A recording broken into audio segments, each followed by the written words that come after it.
Hadeb, Université Saint-Joseph de Beyrouth, Policy Researcher à l'Institut de la Méditerranée et FEMIS, contributeur au rapport des défis du changement climatique en Méditerranée.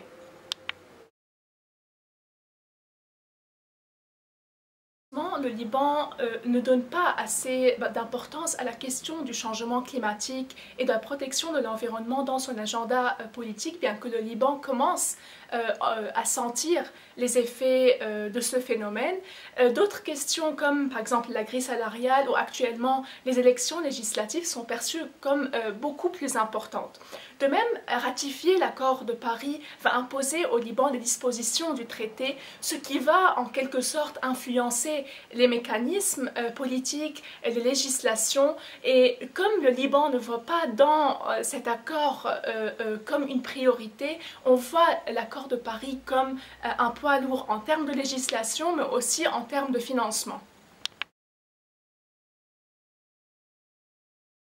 Il faut noter que l'État libanais a entrepris quelques initiatives concernant la protection de l'environnement. C'est le cas par exemple des législations comme la loi 444 sur 2002, qui est la loi majeure qui traite directement de la question du changement climatique et de la protection de l'environnement. Sur le plan exécutif, il y a la création d'un conseil national qui est formé de 7 ministères, mais aussi de 7 entités non publiques et qui a pour rôle d'intégrer les politiques, d'intégrer les accords, de suivre l'évolution de la protection de l'environnement.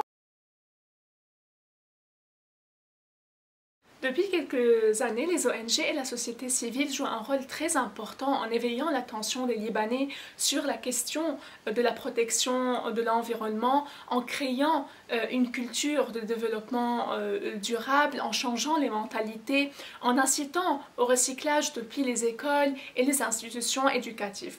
Toutefois, malgré ce grand travail fourni par les organisations de la société civile, il n'arrive pas jusqu'à ce jour-là à influencer les politiques publiques, les législations, les décisions politiques. Un travail de plaidoyer plus appuyé serait vraiment nécessaire.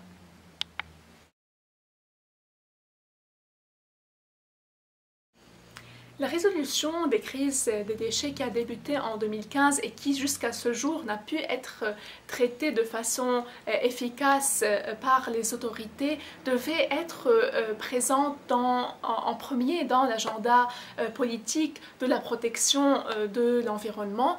En tant que citoyenne libanaise, je trouve que cette question doit être résolue dans un projet précis, prévu à un long terme et un projet efficace, ce qui n'est pas le cas aujourd'hui. Une deuxième priorité doit être donnée au nettoyage de la mer. En effet, face à la crise des déchets en 2015, l'État a pris la décision de créer des zones de déchets à côté de la mer et donc en temps de tempête, ces déchets ont été avalés et pris par la mer et cela nuisant à l'écosystème et à la vie des populations.